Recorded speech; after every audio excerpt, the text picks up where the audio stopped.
যার কারণে সবাই বলে রাধা কৃষ্ণের জয়। ওরে যার কারণে সবাই বলে রাধা কৃষ্ণের জয়। কৃষ্ণ কথা শুনে আমার মন পড়েছে, কৃষ্ণ কথা শোনাই আমার মন পড়েছে।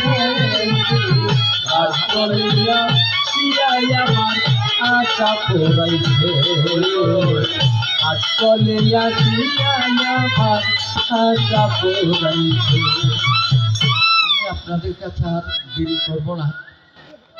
যে মহারাজ যে আছে এই গ্রামের মধ্যে অদ্বৈতানন্দ ব্রহ্মর্ষি মঠ ও মিশন স্থাপনের জন্য যে নিজেকে সম্পূর্ণ কিছু ত্যাগ করে এই সাধন যুক্ত মার্গে এসে তিনি আছেন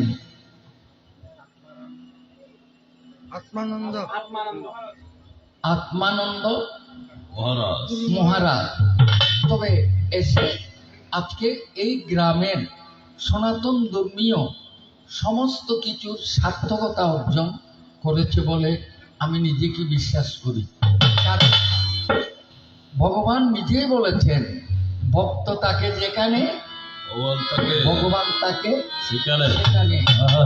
আজকে এই মঠের মধ্যে এই অদ্বৈতানন্দ ব্রহ্মর্ষি মঠ, অদ্বৈতানন্দ হয়েছে আমার পরম গুরু।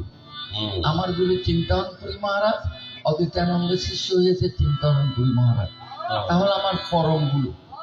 এই পরম গুরুর স্মৃতি আচরণ করার জন্য যিনি আজকে এখানে এসে সমস্ত সনাতন ধর্মাবলম্বীদেরকে যোগ কর্ম ভক্তি মার্গের মধ্যে নিয়ে ধন্য করেছে গ্রামকে। এখন বোঝা যাবে না যখন যৎকালে পতিতং বিন্দু মাতৃপদ্মে নিয়োজিত তৎকালে লিখিতং ব্রহ্মা জন্ম মৃত্যু শুভাশুভ। এগুলো সংস্কৃত শ্লোক। তবে বুঝবেন কখন, যখন এই দেহ ত্যাগ করার সময় হবে তখনই ভালো করে বোঝা যাবে এই অদ্বৈতানন্দ ঋষি মঠ কেমন। তাই এটা কারো আমাদের আপনাদের দোষ নয়, এটা হয়েছে আমাদের কর্মফলের দোষ।